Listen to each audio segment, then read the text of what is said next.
આજે છે 17મી એપ્રિલ અને 17મી એપ્રિલ એટલે કે વર્લ્ડ હિમોફિલિયા ડે।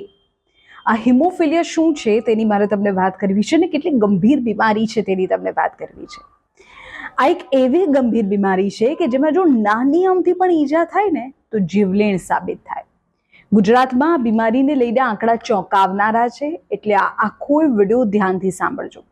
વિશ્વભરમાં હિમોફિલિયાને અંગે જાગૃતિ ફેલાવવા માટે વર્લ્ડ હિમોફિલિયા ડે ઉજવાય છે 17મી એપ્રિલે। ચોંકાવનારો આંકડો એવો છે કે ગુજરાતમાં 70% કેસીસમાં મોડું નિદાન થાય છે, જેનું મુખ્ય કારણ લગ્ન પહેલા જેનેટિક ટેસ્ટનો અભાવ છે। અમદાવાદની સોલા સિવિલ હોસ્પિટલમાં 500 જેટલા દર્દીઓનું પ્રિવેન્ટિવ મોડેલ હેઠળ સફળ સારવાર થઈ છે। નિષ્ણાતો એવું કહે છે કે લગ્ન પહેલા પ્રી મેરિટલ કાઉન્સેલિંગ અને ટેસ્ટ કરાવવા જોઈએ।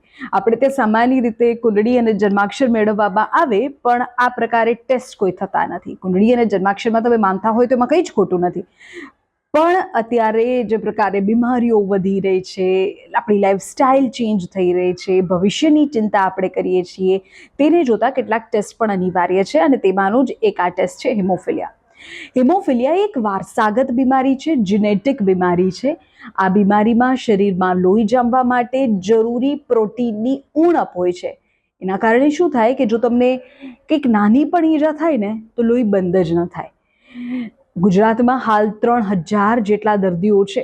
નિષ્ણાતો એવું કહે છે કે લોકો બીમારીને છુપાવે છે અથવા તો લોકોને સમજ નથી કે આ પણ બીમારી છે, જેના કારણે તેની આવનારી પેઢીમાં જોખમ વધી જાય। અમદાવાદમાં દર મહિને થતા 1000 જેનેટિક ટેસ્ટમાંથી માત્ર 10 ટેસ્ટ જ એવા હોય છે કે જે લગ્ન પહેલા કરાવવામાં આવે। એટલે તમે તમારી નવી આવનારી પેઢીને જો આ બીમારી નથી આપવા ઈચ્છતા તો લગ્ન પહેલા ટેસ્ટ કરાવો, પ્રિવેન્ટિવ મેજર્સ અપનાવો, સારવાર લો, જરૂરી દવાઓ, ઇન્જેક્શન્સ કશુંક તો તમને ડૉક્ટર સજેસ્ટ કરશે।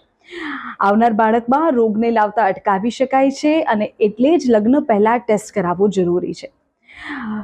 અમદાવાદમાં જો તમે રહેતા હો અથવા તો અમદાવાદની સોલા સિવિલના નામથી જાણીતા હો, તમને ખબર હોય તેના વિશે, તો ત્યાં એક પ્રિવેન્ટિવ મોડેલ અપનાવવામાં આવે છે। અહીં દર્દીઓને દર અઠવાડિયે એક ખાસ ઇન્જેક્શન આપવામાં આવે છે, જેથી તેમને ઇમરજન્સીમાં હોસ્પિટલમાં દાખલ કરવાની જરૂર ન પડે। એટલે જો તમે પણ તમારા પરિવારના ઉજ્જવળ ભવિષ્યનું વિચારી રહ્યા છો તો આવા જેનેટિક ટેસ્ટને પણ પ્રાધાન્ય આપો। લગ્ન પહેલા કુંડળી અને જન્માક્ષર મેળવીએ, એની સાથે સાથે આવા ટેસ્ટ પણ કરાવી લઈએ કે જેથી આપણી આવનારી પેઢીમાં આ ગંભીર બીમારી ન આવે।